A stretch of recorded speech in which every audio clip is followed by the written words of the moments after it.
Hello friend, जय हिंद। आज हम बात करेंगे यूपी स्कॉलरशिप 2024-25 को लेकर के। इस वीडियो में हम आपको इन्फॉर्मेशन देंगे। एक जो मेजर प्रॉब्लम हमारे पास दो तरह की देखने को मिल रही हैं।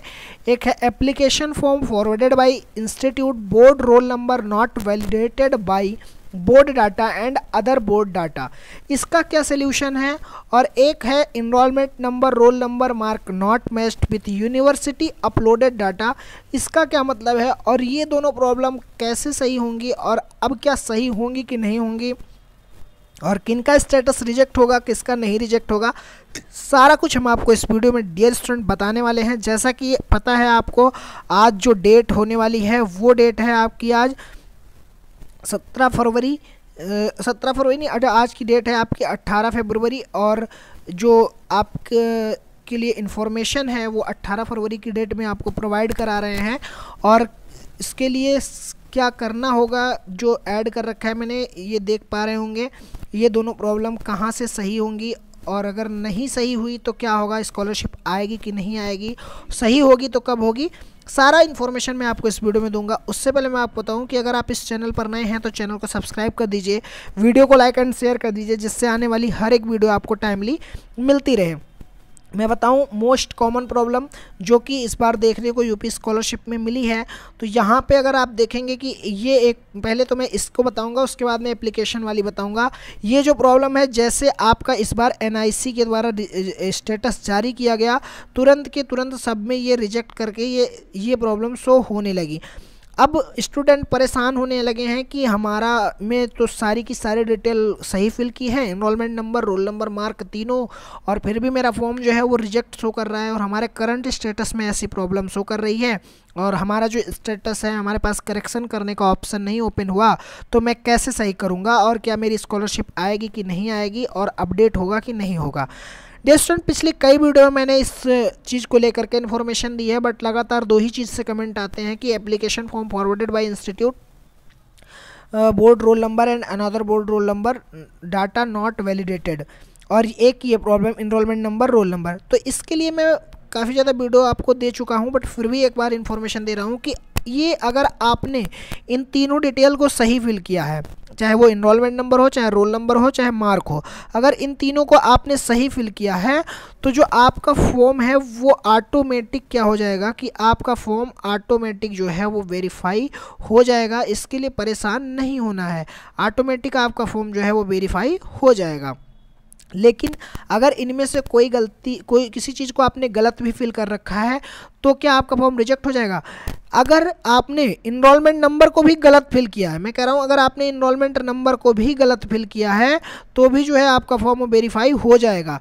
लेकिन अगर रोल नंबर में भी कोई दिक्कत नहीं होगी ज़्यादा, लेकिन अगर मार्क गलत फिल किया है तो आपका फॉर्म रिजेक्ट हो जाएगा जब आपका एनआईसी के द्वारा स्टेटस अपडेट होगा। तो स्टेटस अपडेट कब होगा, जैसा कि मान रहे हैं कि आज आपकी जो डेट है वो 18 फरवरी है, तो ये स्टेटस आपका मान के चलिए कि बहुत ज़्यादा आप मान लीजिए अभी 5 से 10 दिन में स्टेटस अपडेट हो जाएगा। ऑफिशियल नोटिस के अकॉर्डिंग तो 20 फरवरी से अपडेट होना है, बट ऑफिशियल नोटिस से कुछ ना कुछ डिले ही होगा इसमें, तो ये स्टेटस आपका उस टाइम अपडेट हो जाएगा। तो जिनमें भी ये प्रॉब्लम शो कर रही है, ये इसके लिए परेशान नहीं होना है, ये ऑटोमेटिक आपकी अपडेट हो जाएगी और जैसे अपडेट होगी इन्फॉर्मेशन आपको उसके 1 से 2 घंटे में आपको इन्फॉर्मेशन मिल जाएगी चैनल पर वीडियो के माध्यम से। और ये प्रॉब्लम मैं पिछले 3 साल से देख रहा हूँ लगातार कि ये प्रॉब्लम जो है वो स्टूडेंट में लगातार आती है और ऑटोमेटिक सही हो जाती है और सबकी स्कॉलरशिप आ भी जाती है।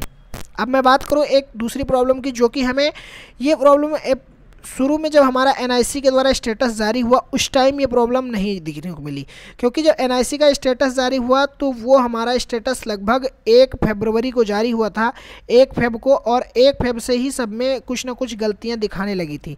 लेकिन ये जो application form forwarded by institute board roll number and not validated by board data and other board data, ये वाली जो प्रॉब्लम है, ये अगर आप किसी भी स्टूडेंट में पता करेंगे, कमेंट करके पता कर सकते हैं कि 10 फरवरी को ही ये लगभग सब में अपडेट हुआ और इस तरह से शो होने लगा। किसी में तो केवल यही शो हो रहा है और किसी में और भी चीज़ें ऐड होके शो होने लगी। तो अगर application form board form verified institute, roll number, board, ये सब चीज़ें अगर आप में शो हो रही हैं तो इसका मतलब क्या है? इसका मतलब ये है कि जो आपका फॉर्म है वो इंस्टीट्यूट से तो वेरीफाई कर दिया गया है, लेकिन जो बोर्ड आपका फॉर्म वेरीफाई करता है, जैसा कि मैंने बोला था वो उसमें सत्यापित और सत्यापित नहीं वाली वीडियो, उसके माध्यम से, तो वो जब वेरीफाई करता है तो आपकी डाटा मैच नहीं करता है। अब अगर बहुत सारे स्टूडेंट ये है कि उन्होंने सारी की सारी चीज़ें तो सही फिल किया है, फिर क्या हो गया, उनका स्टेटस ऐसा क्यों हो रहा है? और कुछ लोगों के तो मन में ये भी सवाल है कि मैंने तो गलत फिल किया है, हो सकता है इस वजह से रिजेक्ट हुआ।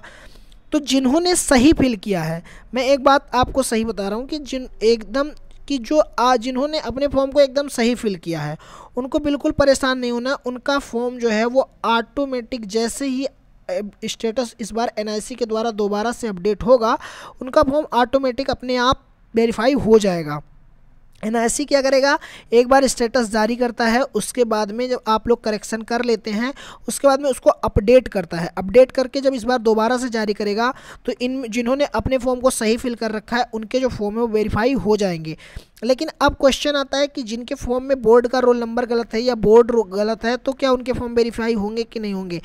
ये जो जिन्होंने गलत फिल किया है वो उनकी गलती है, क्योंकि उन्होंने गलती से फिल किया है और करेक्शन नहीं कर पाए हैं।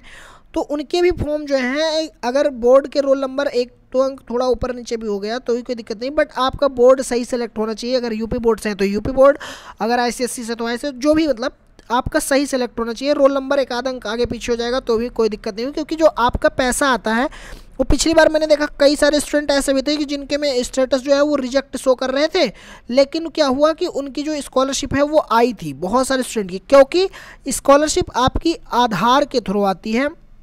आपकी जो स्कॉलरशिप है वो आधार से आती है, और आधार के लिए आपकी एनपीसीआई, केवल आपकी एनपीसीआई जो है वो एक्टिव होनी चाहिए। और छोटी मोटी जिनकी गलतियां भी थी ना पिछली बार, उनकी भी स्कॉलरशिप आई थी, जिनकी डीबीटी बस एक है, क्योंकि जो पैसा आना है वो आपका डीबीटी के माध्यम से ही आना है, और जिसमें आधार आपका क्या होना चाहिए, आधार आपका जो है वो लिंक होना चाहिए। अगर आपका आधार लिंक है और छोटी मोटी गलती भी शो कर रही है तो भी आपकी स्कॉलरशिप आ जाएगी।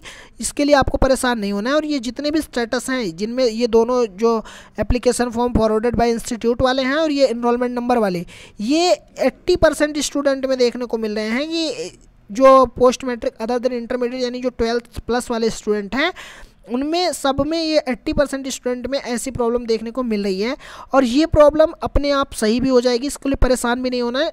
जबकि इसी दोनों प्रॉब्लम को लेकर के स्टूडेंट का काफ़ी ज़्यादा कमेंट आता है और काफ़ी ज़्यादा और रिप्लाई सबका दे पाना पॉसिबल नहीं होता, तो इसलिए मैंने आपको इस वीडियो के माध्यम से इन्फॉर्मेशन दे दी है।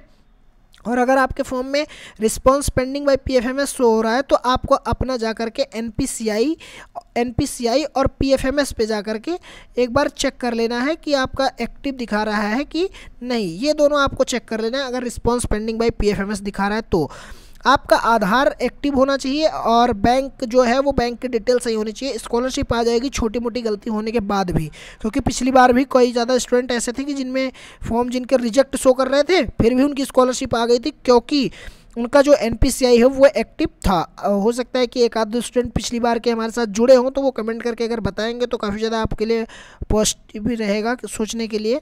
ओके स्टूडेंट, मैं आशा करता हूँ कि आप चीज़ों को समझ गए होंगे। अगर समझ गए हैं तो वीडियो को लाइक करें, शेयर करें। Okay student, thank you for watching this video में बने रहने के लिए धन्यवाद।